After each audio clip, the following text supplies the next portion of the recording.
आज नवऱ्याचा मला लईच राग आला होता. का बरं आला होता पुढे सांगतेस. त्या अगोदर सकाळी उठले, पारशे कामं झाली, सडा, रांगोळी, ब्रश, चहा झाला. यांना उपवास होता तर त्यांना शेंगदाणे भाजून गूळ शेंगदाणे मिक्सरमधून काढून दिले, पेंड खजूर दिले, चहा करून दिला, ते गेले.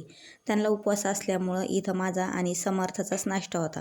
आता राग कशामुळं आला? काल माझा वाढदिवस होता आणि वाढदिवसाला यांनी मला काही गिफ्ट, केक वगैरे काही आणलंच नाही म्हणून खूप राग आला. राग आला तर मी इथं रात्री जेवणामध्ये पिठलंच केलं रागा.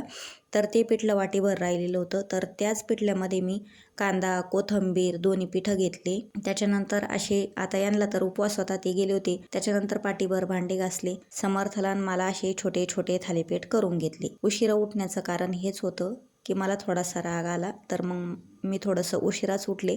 परंतु काय करणार, त्याचं नुकसान तर आपल्यालाच होणार. कामं तर सगळे करावं लागतात. उशिरा उठल्यामुळं आपल्याला सगळ्या कामाला उशीर होतो आणि त्यातल्या त्यात माझ्या मागं थोडीशी लग्नाची गडबड आहे. घरचे कामं करून तिकडं पण थोडंसं 1-1.5 तास जात असते मी. तिकडं काही जास्तीचे कामं राहत नाही, परंतु हाती जे पडन ते काम करायचं आणि घरी यायचं परत.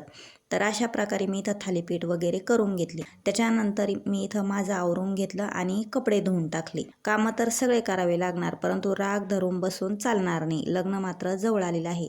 कपडे वगैरे धुवून घेतले. त्याच्यानंतर देवपूजा केली.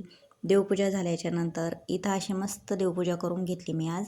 त्यांना उपवास होता शनिवारचा आणि हे व्हिडिओ टाकायला थोडासा 2 दिवस लेट होत आहे. व्हिडिओ तर केले परंतु एडिट करणं होत नाही. देवपूजा ते करून घेतली. त्याच्यानंतर रांगोळी टाकली. रांगोळी झाली, त्याच्यानंतर थोडेसे भांडे झाले आणि वाढदिवसाच्या दिवशी मला काळ्या मसाल्याची भाजी खायची होती, तर ती काही केलीच नव्हती. म्हणून मी इथं आज अशी इथं काळ्या मसाल्याची भाजी केली. तर आजचा व्हिडिओ असाच काही होता. आता आम्ही जेवण करतो, तुम्ही जेवायला या.